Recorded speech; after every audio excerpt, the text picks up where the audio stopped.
நிறைவான பலன் எப்படிப்பா கிடைக்கும்? என்னப்பா இப்படி கேட்டுட்டீங்க? பழைய ஏற்பாட்டில் ரூத்தை பற்றி உங்களுக்கு தெரியும் தானே? அவங்க ஆண்டவராகிய தேவனை தேடி வந்தாங்களாம். அப்போ வசனம் இப்படியாக சொல்லப்பட்டிருக்கிறது, உன் செய்கைக்கு தக்க பலனை கர்த்தர் உனக்கு கட்டளையிடுவாராக. இஸ்ரவேலின் தேவனாகிய கர்த்தருடைய செட்டைகளின் கீழ் அடைக்கலமாய் வந்த உனக்கு அவராலே நிறைவான பலன் கிடைப்பதாக அப்படின்னு சொன்னாராம். இது போவாஸ் ரூத்திடம் சொன்ன வார்த்தை.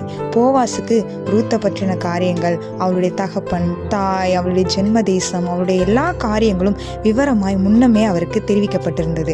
அதனால் அவர் சொன்னார், நீ கர்த்தரை தேடி வந்த அவரால் தான் உனக்கு நிறைவான பலன் கிடைக்கும் அப்படின்னு சொன்னார். இன்றைக்கும் கூட நாமளும் நம்முடைய தகப்பன், நம்முடைய தாய், நம்முடைய ஜென்ம தேசம் எல்லா விவரமும் தெரிந்த ஒரே ஒருவர் தேவனாகிய கர்த்தர் மட்டும்தான். அவருடைய செட்டைகளின் கீழே வந்த, அவருடைய அடைக்கலத்தின் கீழே வந்த ஒவ்வொரு பிள்ளைகளுக்கும் நிறைவான பலன் மாத்திரம்தான்ப்பா கிடைக்கும். அதனால வேற எங்கேயும் நாம தேடி போக தேவையில்லை. கடவுளை தேடணும்னு வைங்க, நிறைவான பலன், நிறைவான சந்தோஷம், நிறைவான சமாதானம், நிறைவான ஆசீர்வாதத்தை உங்கள் வாழ்வில் கட்டளையிட தேவன் வல்லமையுள்ளவராயிருக்கிறார். நிறைவான பலன் மாத்திரமே உங்கள் வாழ்வில் நடந்தேறும். தேவன் தாமே உங்களோடு கூட இருக்கிறார். ஆமேன்.